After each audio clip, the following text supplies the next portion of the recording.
हाँ भाई, कैसे हैं आप लोग? खस के ऊपर एक छोटी सी वीडियो कल बनाई थी, और वो तो खैर थोड़ा मजाक के ज़िमन में ज़्यादा थी, इंस्टाग्राम रील्स के लिए वो ज़्यादा थी। ये जो वीडियो है ये मैं चाहता हूँ कि अपने यूट्यूब चैनल पर अपलोड करूँ।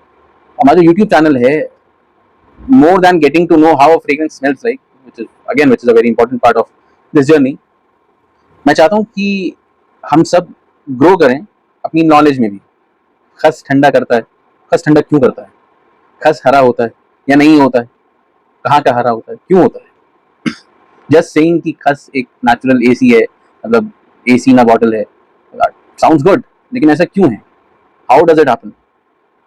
आई फील कि ये एक ऐसा टॉपिक है which I haven't seen any influencer touch upon. खस ठंडी तासीर देता है, खस ठंडा होता है, खस ठंडा करता है। लू में लगा के चले जाइए, वैसे तो मत जाइए, बेहतर है ना ही जाए, लेकिन अगर जरूरत है ही निकलने की तो खस अप्लाई करके चले जाइए, खस पीजिए, वो आपको ठंडा रखेगा। खस में क्या है ऐसा जो ठंडा रखेगा भाई? अब खस बर्फ तो नहीं है। ऐसा तो नहीं है ना कि जैसे बर्फ आप अपनी स्किन पे रखें तो यू वुड इमीडिएटली फील कि हाँ भाई ठंडा पड़ गया सब, वो बह रही है आपकी बॉडी से, हीट एब्जॉर्ब करके बह रही है, आपकी बॉडी को जो है वो ठंडा फील करवा रही है। खस में ऐसा तो कुछ नहीं है। आखिर क्या है कि ये एक तेल, भाई आखिर तेल है ना, रूह खस हो या अतर खस हो, आखिर तेल ही तो है। फिर ऐसा क्या है कि ये ठंडा महसूस कराती है? एसी ना बॉटल कहा जाता है, कुछ तो होगा। सबसे पहली बात ये कि खस है क्या। कल भी मैंने डिस्कस किया था कि खस वैसे तो वेटिवर का एक पूरा प्लांट होता है, जमीन के ऊपर उसकी घास होती है, घास ही घास उगती है, उसमें कुछ तना फूल वूल नहीं आता। खस की घास होती है, वेटिवर ग्रास होती है। ग्रास इस्तेमाल ना करके उसकी रूट्स इस्तेमाल की जाती हैं। मैंने आपको कल भी बताया था कि उसकी जो रूट्स हैं ब्राउन कलर की होती हैं, वो रूट्स हरी कैसे हो जाती हैं, उन रूट्स को ही इस्तेमाल करके हरा कैसे बनता है, get to that. Brown roots होती हैं, वो आपने देखा होगा पहले, अगर आपने पहले वाले कूलर देखे होंगे, उसमें जो है वो जो साइड पैनल्स होते हैं उसमें खस की घास लगी होती थी। पुराने जो घर होते थे उनमें जो है वो खिड़कियों पे खस का पर्दा, खस की रूट्स का पर्दा लगा के टांगा करते थे, उस पर पानी मार दिया करते थे, पानी हवा आती थी तो बड़ी ठंडी ठंडी हवा आती थी। ये खस है, this is Khas, this is vetiver. Vetiver की रूट, ग्रास से हमें कुछ लेना देना नहीं। कई लोगों को हरा रंग देख के लगता है भाई ग्रास डिस्टिल होती होगी, ग्रास डिस्टिल नहीं होती। इसकी रूट्स होती हैं जो डिस्टिल होती हैं। वेटिवर की roots are what give us रूह खस और अतर खस और खस के ब्लेंड्स, कुछ भी। अब रूह क्या है? रूह एब्सोल्यूट को कहते हैं। देखिए, बहुत ध्यान से एक बात समझिए कि हर फ्रेग्रेंट ऑयल जो आप अपने ऊपर लगा रहे हैं वो इतर नहीं होता। इतर की अपनी एक सॉलिड डेफिनेशन होती है। किसी भी फ्रेग्रेंट कंपाउंड को या किसी भी फ्रेग्रेंट सॉरी किसी भी फ्रेग्रेंट मतलब इंग्रेडिएंट को जब आप किसी स्मूथ बेस के ऊपर उतारेंगे, mostly 90% of the time sandalwood ही, तो किसी फ्रेग्रेंट कंपाउंड के एक्सट्रैक्शन को जब आप किसी सैंडलवुड के या किसी दूसरे हल्के बेस पे बैठाएंगे, उस बेस के ऊपर बैठने के बाद जो चीज आती है उसको इतर कहते हैं। रूह इज एब्सोल्यूट, सीधा सीधा उसका डिस्टिलेशन। फॉर एग्जांपल, मैं खस के रूट्स को या रोज के फ्लावर्स को अगर मैं एक बड़ी सी देग में डिस्टिल करूं और उसे बॉईल करूं, और जो पानी उठे, जो पानी उड़े, बॉईल होके भाप बन के ऊपर आए, वो अपने साथ जो भी चीज उसके अंदर पड़ी है, रोज है या वेटिवर है या कुछ भी है, ऊद है, जो भी है, वो उसके अंदर के फ्रेग्रेंट कंपाउंड को अपने साथ लेके उड़ रही है। भाई पानी के अंदर वो बॉईल हो रहा है तो ब्रेक डाउन हो रहा है ना, उसके फ्रेग्रेंट कंपाउंड को भाप लेके उड़ रही है। उस भाप को through a narrow tube going into a बक्का, being cooled by cold water, उस भाप को फिर से लिक्विडिफाई किया जाता है, और ये जो भाप उठी फ्रेग्रेंट कंपाउंड्स को लेके अपने साथ और फिर कूल डाउन करके फिर इसे एक लिक्विड फॉर्म में हमारे पास आई, दैट इज कॉल्ड रूह। इसे देग भपका प्रोसेस कहते हैं। आई एम सॉरी, और I don't need to go into the details of it. आप, there are enough videos about it on the internet. मैं यहाँ वो बताने आया हूँ जो इंटरनेट पर नहीं मिलता। तो ये एब्सोल्यूट अगर उसमें से निकाल लिया गया कि भाई उसे उबाला, उसका जो भाप, उसकी जो भाप बनी उसको कूल डाउन किया, और रोज एब्सोल्यूट या खस एब्सोल्यूट जो बना उसे रूह कहते हैं। रूह, सोल। ऐसा है कि उसके अंदर से उसकी रूह निकाल ली, जो फ्रेग्रेंस थी वो निकाल ली। समझ रहे हैं आप? और इसी रूह को, इसी डिस्टिलेशन को अगर मैं किसी बेस पे ब्लेंड कर देता, किसी बेस पे बिठा देता, फॉर एग्जांपल सैंडलवुड, तो वो इतर बन गया होता। इसी तरीके से there is this one thing called मुखल्लत। मुखल्लत का मतलब क्या है? बहुत सारे अलग अलग इतर और जो है रूह और कंपाउंड आपके पास थे, आपने उन्हें मिला के कुछ बना दिया। फॉर एग्जाम्पल, ये है या फिर ये है या फिर ये है, दीज आर खस एब्सोल्यूट्स। रूह खस जिसको कहते हैं, ये अन नजवा की तरफ से आता है, वेरी आर्टिजनली डिस्टिल्ड। एक कॉमन डिस्टिलेशन एवरीडे यूज के लिए हसाइन परफ्यूमर्स की तरफ से आता है। बेहतरीन। इंपीरियल परफ्यूमरी की तरफ से भी रू खस आता है। ये सब रू हैं, ठीक है। दीज आर व्हाट, आपने खस की रूट्स को, सॉरी खस की रूट्स को आपने ब्लेंड किया, वो किया, डिस्टिल किया, देख बक का डिस्टिलेशन से आपने उसका ऑयल हासिल कर लिया, and that is it, simple, रू खस। एट द सेम टाइम अगर मैं उसको किसी फ्रेग्रेंट ऑयल के ऊपर बैठा दूं तो आपके पास बनता है ये इतर खस। दिस इज इतर खस। कुछ नहीं है, इसके ऊपर एक फ्रेग्रेंट ऑयल बेस में है इसके, जो थोड़ी सी इसको शार्प टोन भी देता है, इसको स्मूथनेस भी देता है, और इसको ज्यादा पैल्पेटेबल बनाता है, ज्यादा यूजेबल बनाता है। ये उतना ज्यादा स्ट्रॉन्ग नहीं है जितना ये सब स्ट्रॉन्ग है, क्योंकि हर कोई खस को यूज नहीं कर पाता। कुछ लोगों के टेस्ट के लिए बहुत स्ट्रॉन्ग होता है खस। हाँ, वो जो ऑयल है जिसका बेस बना के मैंने उसके ऊपर खस बिठाया है, मैंने नहीं, मेरे सप्लायर ने, वो इसको थोड़ी स्वीटनेस ज्यादा देता है, वो इसको थोड़ी फॉरेस्टी मिंटी प्रोफाइल उसकी कम कर देता है, it becomes a little more wearable. At the same time ये खस के इतर भी नहीं है, ये खस के ब्लेंड्स हैं, मुखल्लत आप कह लीजिए एक तरीके से। हालांकि मुखल्लत में मोस्टली ऊद यूज होता है, जैसे ये है, और भी हैं, ये these are some of the examples. Dusk to dawn आता है इंपीरियल परफ्यूम की तरफ से, तो उन्होंने क्या किया, खस को, हल्के से केवड़ा को, थोड़े स्वीट नोट्स को एक साथ ब्लेंड किया, and it forms a very addictive beautiful kind of smell. This will also serve the purpose of cooling you down. This is अन-नजवाज हिजाज। इसका भी यही काम है कि इसमें ऊद, हिंदी ऊद, दैनल ऊद और खस ब्लेंडेड है। तो ये क्या है, एक खस का ब्लेंड है। इसको भी अगर आप सॉरी, इसको भी अगर आप लगाएंगे तो ये भी आपको बड़ा ठंडा एहसास देगा। रूह, मुखल्लत, इतर, ये सब चीजें सब में खस इस्तेमाल होता है। लेकिन आखिर खस ठंडा कैसे करता है, बात ये है, जो असल क्वेश्चन है जिसकी तरफ मैं आना चाहता हूँ, ये कि खस ठंडा आखिर कैसे करता है। जैसा कि मैं कहा भाई, खस में अगर आप उंगली डालेंगे या खस के ऑयल को अपने हाथ पे रखेंगे तो आपको ठंडा बर्फ की तरह तो महसूस करेगा नहीं।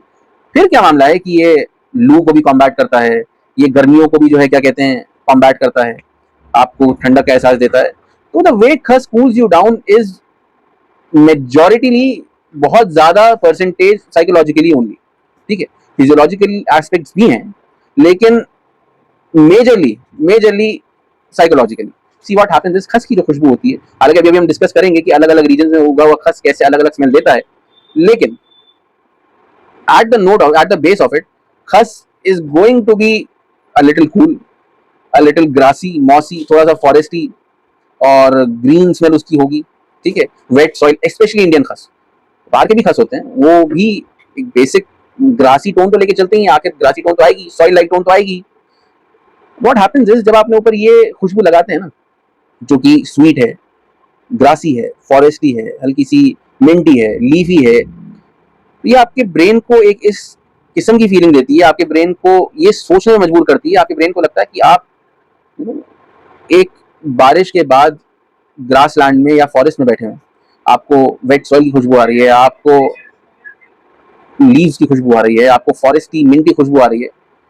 तो ये instead of actually cooling you down, what it does is आपके दिमाग में एक एसोसिएशन बना देता है, जिससे आपको लगता है मतलब आपका ब्रेन ये परसीव करता है कि आप बहुत ही ठंडी, कूल, गीली गीली जगह में बैठे हुए हैं, आसपास पेड़ पत्ते हैं, पौधे हैं, फॉरेस्ट है, ग्रास है, और मिट्टी गीली है, अभी बारिश हुई है।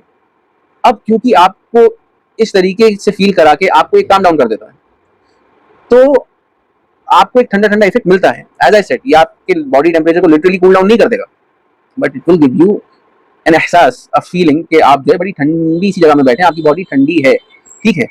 अभी से आप गैस लाइटिंग कह लीजिए, कुछ भी कह लीजिए, वर्ड तो अभी आया, but our generation has been doing, मतलब our forefathers have been doing it for many generations now. आप अपने ही दिमाग को गैस लाइट कर रहे हैं कि भाई आप बड़ी ठंडी जगह बैठे हैं, चल लू में रहें कि बड़ी ठंडी ठंडी खुशबू आ रही है, बड़ा मजा आ रहा है।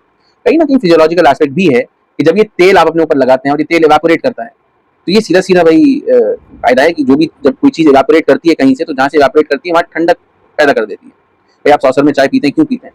ताकि जो टॉप लेयर है चाय की वो फैल जाए, ज्यादा मॉलिक्यूल्स इवेपोरेट हो, और जितना ज्यादा इवेपोरेशन होगा उतनी ज्यादा कूलिंग होगी। Evaporation leads to cooling, simple सी बात है। बट अगेन ये अब इस खस के साथ तो खास नहीं हुआ ना, कोई भी आप हल्का इतर लगाएंगे जो कि इवेपोरेट करेगा, वो इवेपोरेट करेगा तो आपको ठंडक का एहसास देगा ही। That is not a drastic cooling, लेकिन हाँ it somewhat adds in it. तो दिस इज हाउ खस cools you down. It's not a magic compound कि भाई आपने रखा और वो जो है बर्फ की तरह आपको ठंडा करता चला गया। It rather makes you feel colder, makes you feel cool, at ease, आपको सुकून देता है। और इसी वजह से आप देखेंगे गर्मी में कई लोग खस को सिर्फ सुकून के लिए लगाते हैं। खस लगाया, लगा के बैठ गए, अब उन्हें ठंडक का एहसास हो रहा है। क्या कहते हैं, ठंडक का एहसास, ठंडे नहीं पड़ गए वो, उन्हें ठंड नहीं लगनी शुरू हो गई, इन ठंडक का एहसास होने लगता है। ठीक है, that is why I said it will help you manage summers. It will not help you cool down during summers physically, but it will help you manage summers. आप अंडर एस्टिमेट ना करें इस चीज को कि अगर आप अपने माइंड के साथ एट ईज पे हैं तो you are in a much better position. It matters a lot. बहरहाल अब खस जैसे कि मैंने आपको बताया था देख भाग का प्रोसेस से बनता है, डिस्टिलेशन उसमें होती है, ब्राउन इसकी रूट्स होती हैं। अच्छा मैं एक चीज आपको दिखाता हूँ, दिस इज ऑल्सो खस। ये देखिए, आई डोंट नो अगर इसका कलर नजर आ रहा है, आना तो चाहिए। दिस इज मेडागास्कर वेटिवर, सही है। एशियन वेटिवर भी इसी टोन का, इसी कलर का होता है।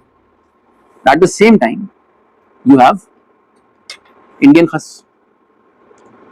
दोनों के कलर्स में डिफरेंस देख रहे हैं आप। दिस इज ग्रीन, ये तो ब्लूइश टिंट के साथ ग्रीन है। It is so clear, so beautiful. ये फ्रेश वेटिवर। फ्रेश वेटिवर थोड़ा सा ज्यादा ग्रासी होता है, थोड़ा सा ज्यादा फ्रेश होता है। फ्रेश वेटिवर फ्रेश होता है, ये भी बड़ी बढ़िया बात थी जो मैंने बताई। And this is aged vetiver, ये भी ग्रीन होता है लेकिन इसके टोन्स थोड़े ज्यादा डार्क हो जाते हैं। As it ages it becomes a little more foresty dark, and as it is fresh it is a little more हल्का सा सिट्रसी कुछ खस में, इंडियन खस में तो नहीं। Very fresh, very cool. Cooling तो आपको दोनों ही देते हैं बाहर। अब इंडियन खस ग्रीन है, मेडागास्कर खस जो है वो ब्राउन है, एशियन वेटिवर भी ब्राउन होता है। आखिर ऐसा क्यों? एंड द रीजन इज कि जब आप इस खस के रूट्स को डिस्टिल करते हैं, if you use a copper देग, एक कॉपर का अगर आप बर्तन इस्तेमाल करते हैं तो कॉपर के रिएक्शन की वजह से वो ग्रीन हो जाता है। मेडागास्कर का वेटिवर है, हेती का वेटिवर है, एशियन वेटिवर है, उसकी प्रोसेसिंग में यूजुअली कॉपर की देग इस्तेमाल नहीं होती, इसलिए ब्राउन रहता है। देखिए, आई डोंट नो अगर वो कैमरा में आ रहा है, अब आना चाहिए। रूट ब्राउन है, एब्सोल्युटली ब्राउन निकल के आएगा। अगर आप कॉपर की देग में डिस्टिल करेंगे तो इट विल बिकम ग्रीन। ये एक छोटा सा वो था, लोगों को लगता है कि भाई ग्रीन कलर की वजह से उनको लगता है कि हम खस की ग्रास यूज करते हैं। ग्रास नहीं यूज करते हम लोग, रूट्स ही यूज की जाती है। बहरहाल एक चीज जो मैं आपको बताने जा रहा हूँ खस के बारे में, और एक खस के साथ खास नहीं है, ऊद हो और सिर्फ खुशबू ही नहीं, वाइन होती है जैसे। अब उसके ग्रेप्स कहाँ उग रहे हैं, जिस जगह पे उग रहे हैं उसका क्लाइमेट कैसा है, उसकी सॉइल कैसी है, उसका जो उसको पानी मिल रहा है वो कैसा है वहाँ पे, उसकी ज्योग्राफी कैसी है उस जगह की। इन चारों फैक्टर्स को, climate, geography, water and soil, इनको टेरोवार कहते हैं। And terroir actually changes the properties of the products by a lot. ऊद है, इंडियन ऊद है, इंडियन ऊद बहुत ज्यादा स्कैंकी होता है, बहुत एनिमलिक बार्नियार्डिश होता है। If you not a very you know matured person, matured in the sense आपकी नोज बहुत मेच्योर नहीं है, तो इनएविटेबली आप इंडियन खस को कहेंगे कि यार ये तो गोबर की स्मेल आ रही है। पता लगा बेटर वर्ड, बेटर वर्ड के सबसे ज्यादा क्लोज कंपैरिजन यही होता है।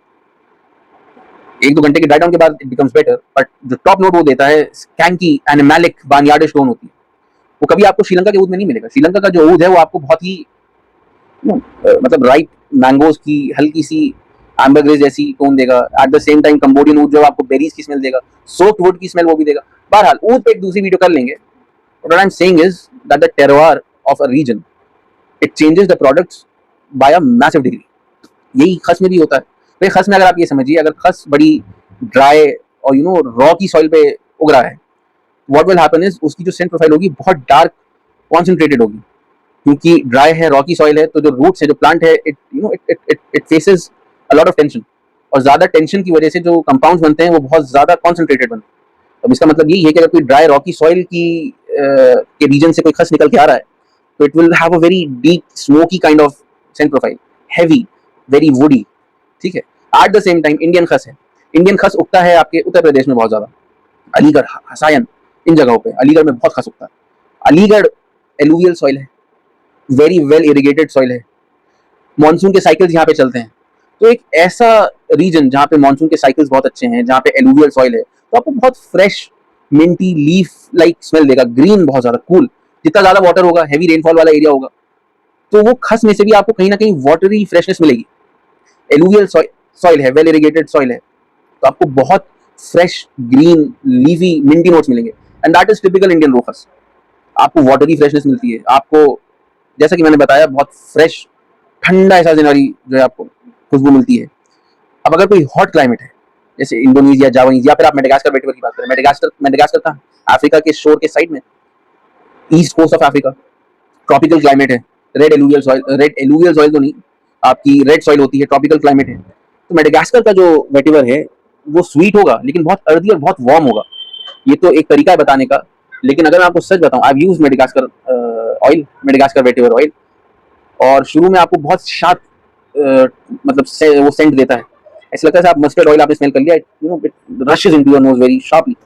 ड्राई डाउन में आपको इतना वुडी लगेगा, यू विल फील कि आपने दहना लगा रखा है, स्कैंकी नहीं, जैसे उसका ड्राई डाउन वैसे इसका ड्राई डाउन। आप सोचिए वुडी होने की किस कदर हद होगी। स्वीट भी है, वो भी अपने ड्राई डाउन में स्वीट होता है। तो क्योंकि ट्रॉपिकल और हॉट क्लाइमेट है, रेड सॉइल है, तो it will give you a very woody kind of resinous, very sharp note. ठीक है, अब इंडोनेशिया है, जावा है, जावानीज वेटिवर जो है वो एक वॉल्केनिक सॉइल में उगता है। आप सोच के देखिए, वॉल्केनिक सॉइल है और ह्यूमिड क्लाइमेट है, किस कदर प्लांट पे टेंशन पड़ती होगी। तो इंडोनेशियन जो वेटिवर है, that is you could say the darkest of vetivers, very strong, dark, smoky, leathery. आप इंसेंस से उसे कंपेयर करने लग जाएंगे। Incense, you know what is incense? Incense is smoke, burning wood, dark, leathery. अभी खस के ऊपर डिस्कशन है कि टेरोवार कैसे खस को चेंज करता है, समझ रहे हैं आप इस बात को? अब what I can do at the most is tell you this, लेकिन ये आपके लिए अधूरा है जब तक आप इसको खुद एक्सपीरियंस नहीं करेंगे। आई रियली होप कि इस वीडियो से you would have learned something new, कुछ नया आपको पता चला होगा। I think, I hope that I've talked about something which influencers usually don't talk about. But the best way to capture and to understand what a scent profile smells like, how it changes. जब मैं कह रहा हूँ कि woody है, leathery है, sharp है, resinous है, तो the best way is to order it and use it. If I'm saying कि भाई रूह खस जो है वो थोड़ा डार्क होता है, रूह खस जो है वो थोड़ा फॉरेस्टी होता है, थोड़ा कॉन्सेंट्रेटेड होता है, बट अतर खस जो है वो इसको ज्यादा पैल्पेटेबल बना देता है। कंसिस्टेंसी में भी फर्क देखिए, it is flowing around so easily, right? At the same time इसको देखिए, विस्कोसिटी कितनी अलग है, ये देखिए विस्कोसिटी किस कदर अलग है। देखने से सिर्फ नहीं पता चलता। If you are interested in this, you need to buy it, then you need to use it, you need to see how actually it cools you down. Does it actually cool you down or it makes you feel cool? आखिर gas lighting अपनी body को करते कैसे? These are things that you need to experience for yourself. Again, if you do need or you want atar or रूह खस, you just have to DM us or you have to WhatsApp us on the WhatsApp number that you find on our Instagram bio. Signing off. Ugly video I'll try कि I make on oath. I'm not sure if this gets a good response. I'll continue. I'll surely continue. And if you do want, if you want me to talk about something which you are curious about, and the comments are open, go ahead.